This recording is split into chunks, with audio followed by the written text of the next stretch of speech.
the question, why am I here? Why am I here? And maybe by the end of this homily, maybe you'll be asking yourself the question as well. Why am I here? Now, in a year and a half, I'm going to be 70 years old. Do you know what that is? That's retirement. Okay, people want me to retire. I might as well just go home now. Why am I here? Why am I here? You know, of all the pastors of the churches of the Archdiocese, I alone am closer to you in the sense that I have so much in common with you. I am married. I have kids. I have a home, like many of you. It's a modest home, a rancher, but it's my castle. And I have my happy places there. My backyard is a happy place. My house is a happy place, especially my study in the basement, where I'm surrounded with all my friends with books, which I don't have time to read because I'm too busy. Why am I here? Maybe I should start thinking about my retirement and just fade off into the sunset in my happy place. And as far as the church is concerned, every time I think of you all in this church, I get like a big, round, happy face. Because I just love you all. Our staff is wonderful. I love the staff. They're overworked and underpaid. Now you might chuckle at yourself and say, well, I'm like me, I'm overworked and underpaid. But no, trust me. They're overworked. And being a pastor of a church like this, I have to make decisions, okay? And the truth of the matter is that I've alienated people. Good people. And that's painful. So why am I here? I can be done with all that. Well, I'm going to give you an answer to that.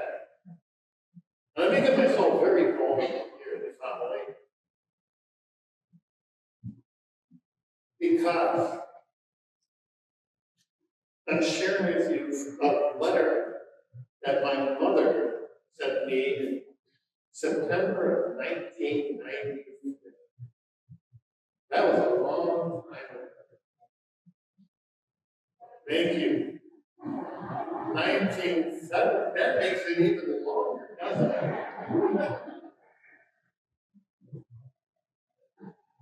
That's important. Thank you, Steve.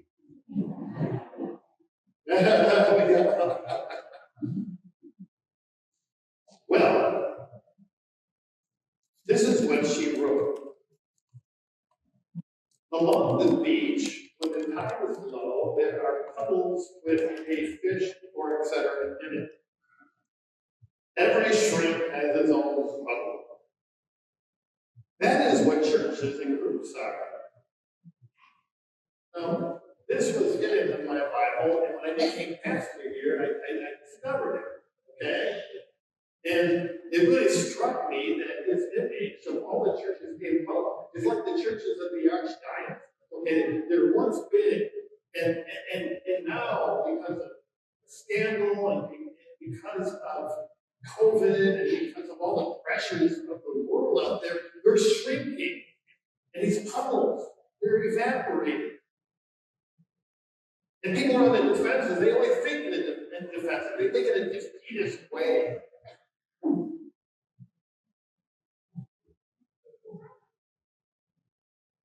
But when the time comes in,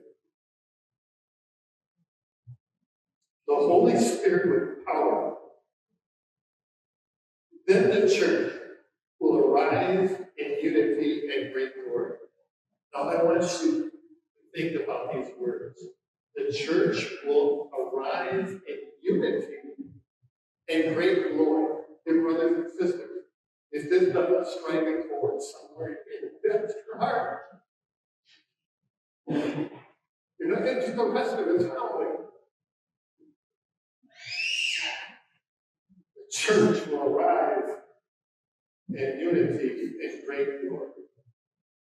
This is coming from a mother who's a Baptist, but really, Baptists also don't talk about unity. It's more of a Catholic idea. One Baptist Alabama church. And she has this vision, this ecclesiology that she's operating from, of unity of all the churches.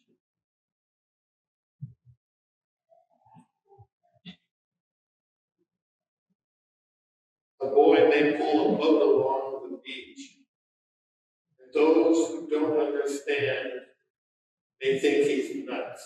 In other words, you have a boat, you pull it in the water, right? Not understand.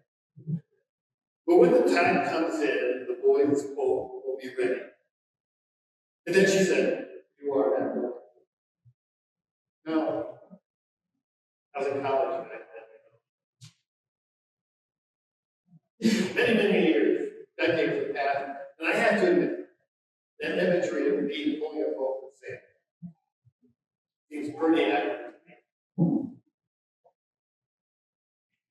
I'm always struck that God had a great work. But it was only when my destiny and your destiny, SJCC, come together, does it make sense. The church will arise in great glory. We are called here at St. Joseph not to be on the defensive. We are called here to great. And however long I'm here, I want to see that. That's why I'm here. That's why I have the energy to do what I do here at the church, because I can't help myself. I'm motivated to see something that everybody can point to and say, that is God. It's not Father John. It's not, this or that like that. It is God here. And everybody knows it. Everybody's excited to be. Now,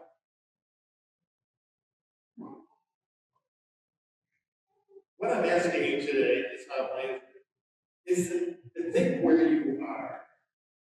Now, all of you are involved, or you wouldn't even be.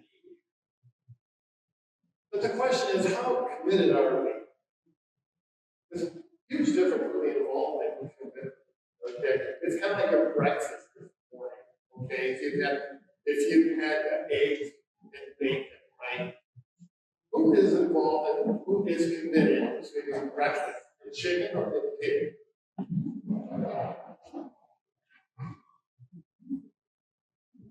The chicken is involved. The chicken gets some eggs, and that's fine. But the pig got skin in that, right?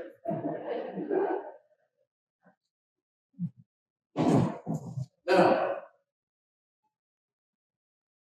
I'm asking you for the courage to think outside of your box.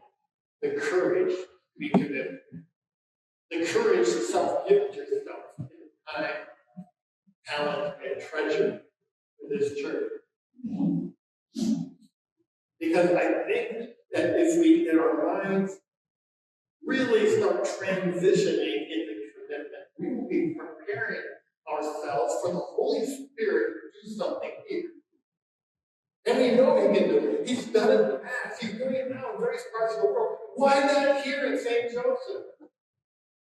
Why can't the tide come in? And maybe all the churches will come together in the Holy Spirit. And that this place can be a place of worship where we are all in it, committed. Now, I hate to talk about myself, but it's the only thing I can say here is that, Kathy and I have committed ourselves years ago to give the top 10% of what we make to the church, and then we do all above and beyond. I don't know what you're thinking. Okay, I really don't. Maybe a lot of you are saying, yeah, that's impossible. How could that possibly be? Well, I'll tell you, there is a great joy in sacrifice. There's a great joy in being committed. It's a great joy in self-sacrificing, self-giving ourselves to the church. Now, I know that this is a very, very radical thought.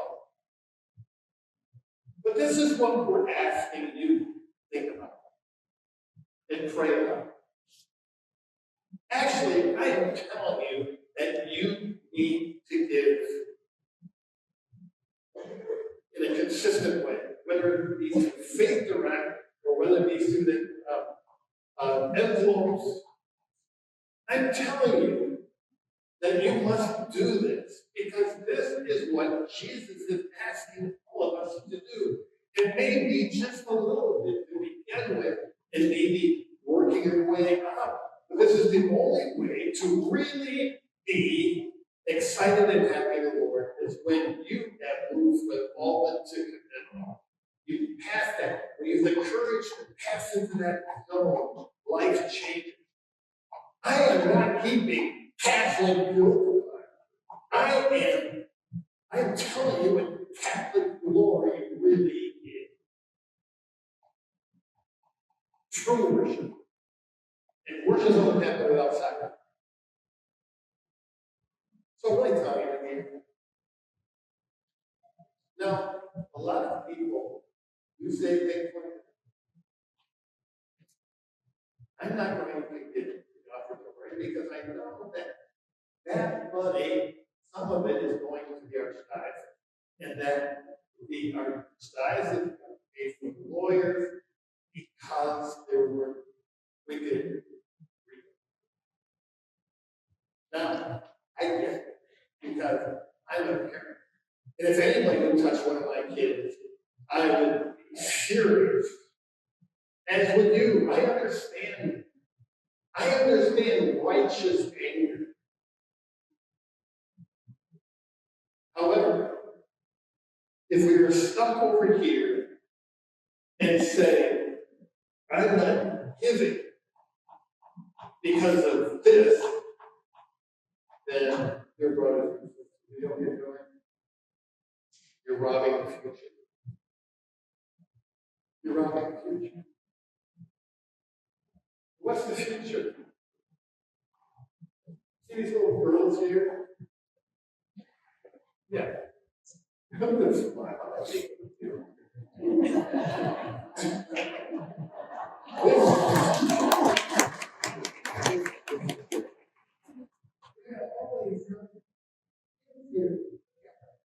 They're the future. We have to have formation for these parents. And our programs are geared to that so that they will have the confidence and be prepared to help navigate these precious souls in this culture that's very dark and wants to steal it from us.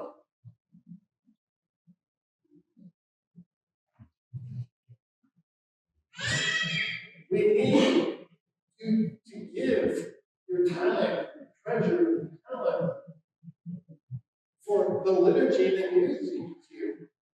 Steve is doing a great job.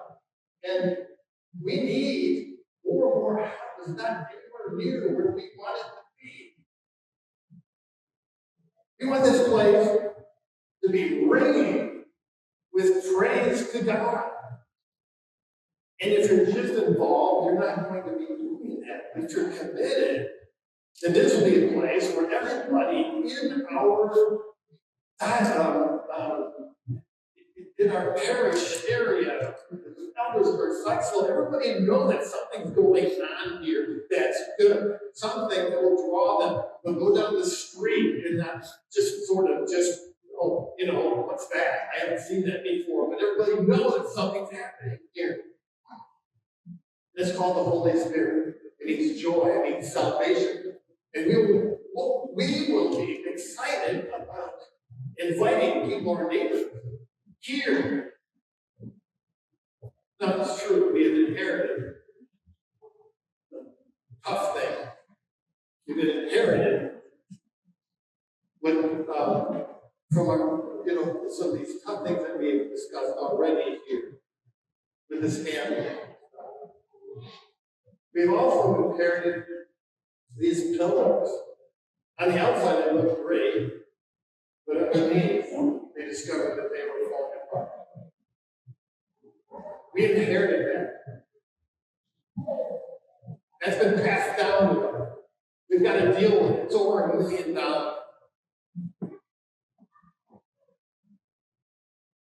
But now is the challenge. What are we going to leave to our little? I'm not asking, I'm not begging.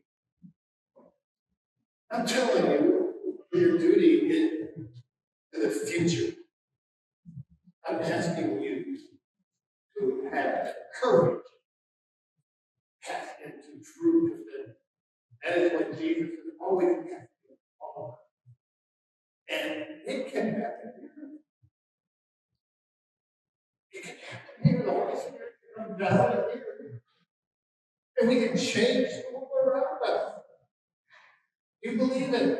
Do you believe in the church will rise in great glory and unity? My mother said that 2 days ago. I believe it. Do you believe it?